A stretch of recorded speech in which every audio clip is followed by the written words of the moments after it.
இன்றைக்கி நம்ம சேனலில் இன்ஸ்டன்டான டிஃபன் ரெசிபி ஒன்று பார்க்கலாங்க. அதுவும் 5 நிமிஷத்தில். காலையில் அவசரமாக நம்ம சமைக்கும்போது என்ன டிஃபன் பண்ணுறதுன்னு ஒரே கன்ஃபியூஸ் ஆகிருக்கும். ஒருவேளை உங்கள்கிட்ட இட்லி மாவு இல்லை அப்படின்னாலும் கூட இந்த டிஃபன் ரெசிபி நீங்கள் ட்ரை பண்ணலாம். வீட்டில் இருக்கக்கூடிய பொருட்களே போதும், அவ்வளோ ஈஸியாக செஞ்சு முடிச்சிடலாம். அதிக பொருட்கள் தேவைப்படாது. ரொம்ப குறைஞ்ச பொருட்களில் ஹெல்த்தியான டிஃபன் ரெடி பண்ணலாம். இது குழந்தைங்க பெரியவங்க எல்லாருக்குமே ரொம்ப பிடிக்கும். ஈவினிங் டைமில் நீங்கள் ஸ்நாக்காக கூட இது ரெடி பண்ணி கொடுக்கலாம். இந்த டிஃபன் பார்த்திங்கன்னா அரிசி மாவு கம்பு மாவு வச்சு செய்கிறது. இப்போ வாங்க எப்படி செய்கிறதுன்னு பார்க்கலாம். ஃபஸ்ட்டு நம்ம சட்னி ரெடி பண்ணிக்கலாம். அதுக்கு பேன் ஹீட் பண்ணி ஒரு 2 டேபிள் ஸ்பூன் எண்ணெய் சேர்த்துக்கங்க. எண்ணெய் நல்லா சூடானதுக்கப்புறம் 1 டீஸ்பூன் கடுகு சேர்த்துக்கங்க. 1லேருந்து 1.5 டீஸ்பூன் கூட நீங்கள் சேர்த்துக்கலாம். கடுகு நல்லா பொரிஞ்சதுக்கப்புறம் ஒரு 10 வெந்தயம் சேர்த்துக்கங்க. வெந்தயம் ரொம்ப அதிகம் சேர்த்துறாதீங்க. அதே போல் வெந்தயத்தை கருக விட்டுறாதீங்க. ஒரு 1/4 டீஸ்பூன் பெருங்காயம், 3 தக்காளி பழம் சேர்த்துருக்கேன். தக்காளி கொஞ்சம் பழமாக எடுத்துக்கோங்க. காரத்துக்கு காஞ்ச மிளகாய் ஒரு 5 சேர்த்துக்கோங்க. சீரகம் ஒரு 1/4 டீஸ்பூன் சேர்த்துக்கோங்க. தக்காளி வதங்கிறதுக்காக உப்பு கொஞ்சம் சேர்த்துக்கிறேன். இப்போ இது எல்லாத்தையுமே நல்லா வதக்கி விடுங்க. கொஞ்சம் நேரத்துக்கு வதக்குங்க போதும். ஒரு 10-20 செகண்ட் வதக்குங்க போதும். இந்த ஸ்டேஜில் பார்த்தீங்கன்னா 1/4 டீஸ்பூனுக்கு கம்மியாக மஞ்சள் தூள் சேர்த்துக்கோங்க. ஒரு 2 பிஞ்ச் அளவுக்கு சேர்த்துக்கோங்க போதும். சுகர் 1 டீஸ்பூன் சேர்த்துக்கோங்க. பூண்டுப்பல் ஒரு 3 பூண்டுப்பல் சேர்த்துக்கோங்க. இப்போ மறுபடியும் இது எல்லாத்தையுமே வதக்கி விடுங்க. தக்காளி நல்லா மசிஞ்சு குழஞ்சி வரணும். அது வரைக்கும் ஹை அல்லது மீடியம் ஃப்ளேமில் வச்சுட்டு வதக்கி விடுங்க. இப்போ பாருங்கள் தக்காளி எந்த அளவுக்கு மசிஞ்சு வந்திருக்குன்னு. இந்த பக்கம் வர வரைக்கும் நீங்கள் தக்காளியை நல்லா வேக வச்சுக்கணும். எண்ணெயிலேயே நல்லா வதக்கி விடுங்க. இப்போ பார்த்தீங்கன்னா ஸ்டவ்வை ஆஃப் பண்ணிவிட்டு அந்த தக்காளியை ஒரு மிக்ஸி ஜாருக்கு மாற்றிக்கங்க. இப்போ இதில் கொஞ்சமாக தண்ணி சேர்த்துட்டு நல்லா நைஸாக அரைச்சிட்டு பவுலுக்கு மாற்றிக்கங்க. இந்த சட்னி பார்த்திங்கன்னா ரொம்ப டேஸ்டியாக இருக்கும். கட்டாயமாக ட்ரை பண்ணி பாருங்கள். அது இட்லி தோசைக்கெலாம் ரொம்ப அருமையாக இருக்கும். இப்போ சட்னியில் நான் கொஞ்சமாக தண்ணி சேர்த்துக்கிறேன். தண்ணி சேர்த்துட்டு கலந்து விட்டுக்கிறேன். இந்த சட்னியை தாளிக்காமல் அப்படியே சாப்பிட்றதா இருந்தால் கூட சாப்பிட்லாம். அப்படி இல்லைன்னா தாளிச்சும் சாப்பிட்லாம். இப்போ தாளிக்கிறதுக்கு பார்த்திங்கன்னா சும்மா ஒரு 1லேருந்து 1.5 டீஸ்பூன் எண்ணெய், 1/2 டீஸ்பூன் கடுகு, ஒரு கொத்து கருவேப்பிலை, இது எல்லாத்தையுமே தாளித்து சட்னியில் சேர்த்துக்கோங்க. ரொம்ப டேஸ்டியாக இருக்கும். முக்கியமாக இது இட்லி தோசைக்கெலாம் பயங்கரமாக இருக்கும். ட்ரை பண்ணி பாருங்கள். இப்போ இன்னொரு சட்னி ரெடி பண்ணிக்கலாம். அதுக்கு பேன் ஹீட் பண்ணி 1லேருந்து 1.5 டேபிள் ஸ்பூன் எண்ணெய் சேர்த்துக்கோங்க. அடுப்பு நல்லா லோ ஃப்ளேமில் வச்சுக்கோங்க. இப்போ கடலைப்பருப்பு 2.5 டேபிள் ஸ்பூன் சேர்த்துக்கோங்க. உளுந்து 2.5 டேபிள் ஸ்பூன் சேர்த்துக்கோங்க. காரத்துக்கு தகுந்த காஞ்ச மிளகாய் சேர்த்துக்கோங்க. நான் 5 காஞ்ச மிளகாய் எடுத்திருக்கேன். உங்களுக்கு எவ்வளோ தேவையோ அதுக்கு தகுந்த மாதிரி சேர்த்துக்கோங்க. பூண்டுப்பல் ஒரு 4 பூண்டுப்பல், 1/4 டீஸ்பூன் பெருங்காயத்தூள் சேர்த்துக்கோங்க. இப்போ இது எல்லாத்தையுமே லோ ஃப்ளேமில் வச்சுட்டு நல்லா வறுத்துக்கோங்க. லைட்டாக கோல்டன் கலர் வர வரைக்கும் வறுத்து விட்டுக்கோங்க. இப்போ பார்த்தீங்கன்னா கொஞ்சமாக கலர் மாதிரி வந்திருக்கு. இந்த பக்குவம் வந்ததுக்கப்புறம் ஒரு கொத்து கருவேப்பிலை சேர்த்துக்கோங்க. பொட்டுக்கடலை 2.5 டேபிள் ஸ்பூன் சேர்த்துக்கோங்க. பருப்பு எல்லாமே ஒரே அளவில் எடுத்துக்கோங்க. இப்போ மறுபடியும் இதை நல்லா வறுத்து விட்டுக்கோங்க. பருப்பு இன்னும் டார்க்காக கோல்டன் கலரில் வரும். அது வரைக்கும் நீங்கள் லோ ஃப்ளேமில் வச்சுட்டு வறுத்துக்கோங்க. இப்போ பார்த்தீங்கன்னா பருப்பு எல்லாமே நல்லா டார்க்கு கோல்டன் கலரில் வந்திருக்கு. இந்த ஸ்டேஜில் ஸ்டவ்வை ஆஃப் பண்ணிவிட்டு இது எல்லாத்தையுமே நல்லா ஆற வச்சுக்கோங்க. நீங்கள் இதில் தேங்காய் சேர்க்குறதா இருந்தாலும் சேர்த்துக்கோங்க. அப்படி இல்லைன்னா வேர்க்கடலை கூட சேர்த்துக்கலாம். இப்போ ஆறின பருப்பு எல்லாத்தையுமே மிக்ஸி ஜாருக்கு மாற்றிக்கோங்க.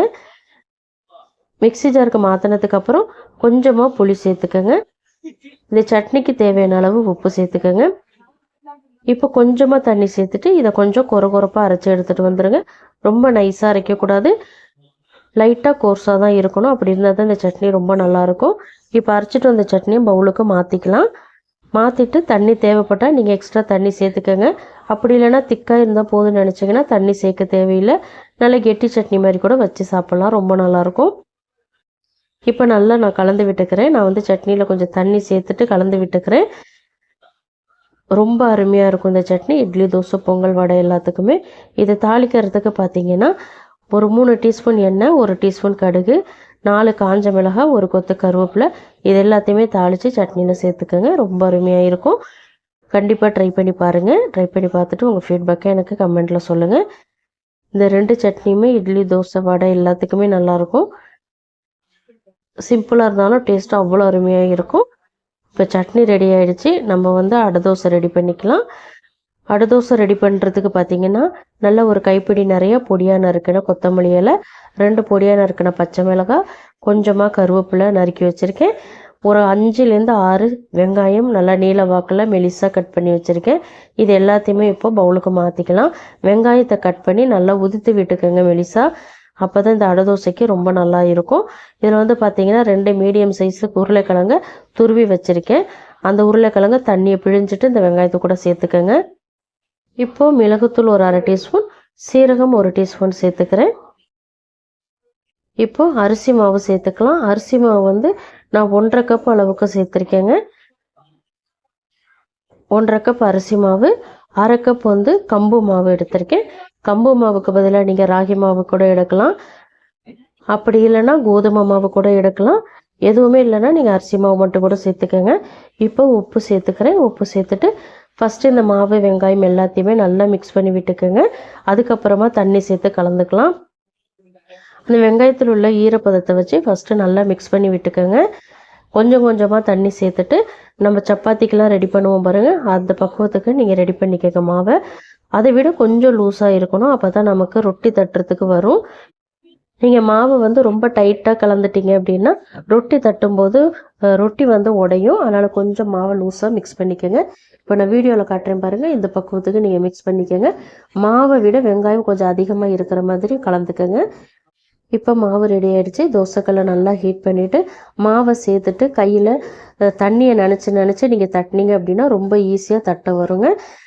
தோசைக்கல்லுன்றதுனால இந்த சைஸுக்கு என்னால் தட்ட முடியுது. இதே நீங்கள் பட்டர் ஷீட்டு அல்லது இலையில வச்சு தட்டினீங்கன்னா இன்னும் கொஞ்சம் பெரிய சைஸாக இன்னும் கொஞ்சம் மெலிசாக நீங்கள் தட்டிக்கலாம். இப்போ நான் நல்லா தட்டி விட்டுட்டேன். ஓரளவுக்கு மெலிசாக நான் தட்டியிருக்கேன். இப்போ இது நல்லா மீடியம் அல்லது லோ ஃப்ளேமில் வச்சுட்டு குக் பண்ணிக்கோங்க. எண்ணெய் சேர்த்துக்கலாம். எண்ணெய் கொஞ்சம் தாராளமாக சேர்த்திங்கன்னா வெளியிலலாம் கொஞ்சம் கிறிஸ்பியாக கிடைக்கும் உங்களுக்கு இந்த ரொட்டி. இப்போ அடியில் வெந்துருச்சு. திருப்பி விட்டு இன்னொரு சைடு வேக வச்சுக்கலாம். ஹை ஃப்ளேமில் வைக்காதீங்க. வச்சிங்க அப்படின்னா வெளியில் சடனாக கருகிடும். உள்ளாரெல்லாம் மாவாக இருக்கும். உள்ளார சரியாக வேகாது. இப்போ இந்த சைடும் கொஞ்சமாக எண்ணெய் சேர்த்துக்கலாம். ஏன்னா மேலே ரொம்ப ட்ரையாக இருக்கிறதுனால கொஞ்சம் எண்ணெய் சேர்த்துக்கலாம். நீங்கள் எண்ணெய்க்கு பதிலாக பட்டர் கூட சேர்த்துக்கோங்க. அப்படி இல்லைன்னா கீ பிடிக்குன்னா கீ கூட சேர்த்துக்கலாம். இப்போ 2 சைடும் நல்லா திருப்பி விட்டு குக் பண்ணிக்கோங்க. நல்லா கோல்டன் கலரில் வரணும் உங்களுக்கு. அதே போல் உள்ளாரையும் நல்லா வெந்து வரணும். அதனால் பொறுமையாக குக் பண்ணிக்கோங்க. டேஸ்ட் ரொம்ப நல்லாயிருக்கும். கண்டிப்பாக ட்ரை பண்ணி பாருங்கள். இப்போ நான் பிளேட்டுக்கு மாற்றிக்கிறேன். இதுக்கு வந்து இந்த 2 சட்னியுமே அவ்வளோ சூப்பராக இருக்குங்க. இந்த 2 சட்னியுமே ரொம்ப நல்லாயிருக்கும். அதிலே குறிப்பாக இந்த தக்காளி சட்னி வேறு லெவலில் இருக்கும். கண்டிப்பாக ட்ரை பண்ணி பாருங்கள். அப்படி இல்லைன்னா நீங்கள் தக்காளி தொக்கு கூட ரெடி பண்ணிக்கலாம். இந்த ரெசிபியை கட்டாயமாக உங்கள் வீட்டில் உள்ளவங்களுக்கு செஞ்சு கொடுங்க. செஞ்சு கொடுத்துட்டு எப்படி இருந்ததுன்றதை உங்கள் ஃபீட்பேக்கை எனக்கு மறக்காமல் கமெண்ட்டில் சொல்லுங்கள். இந்த டிஃபன் ரெசிபி கட்டாயமாக உங்களுக்கு பிடிக்கும்னு நம்புறேன். பிடிச்சிருந்தால் லைக் பண்ணுங்கள். உங்கள் ஃப்ரெண்ட்ஸ் அண்ட் ஃபேமிலி மெம்பர்ஸ் எல்லாருக்குமே நிறைய ஷேர் பண்ணி விடுங்க. இது போல் இன்ட்ரெஸ்டிங்கான ரெசிபிஸ் தெரிஞ்சுக்கணும்னு நினச்சிங்கன்னா மறக்காமல் அனிதா டேஸ்ட்டுக்காரர் தமிழ் சேனலை சப்ஸ்கிரைப் பண்ணிக்கோங்க. தேங்க்யூ.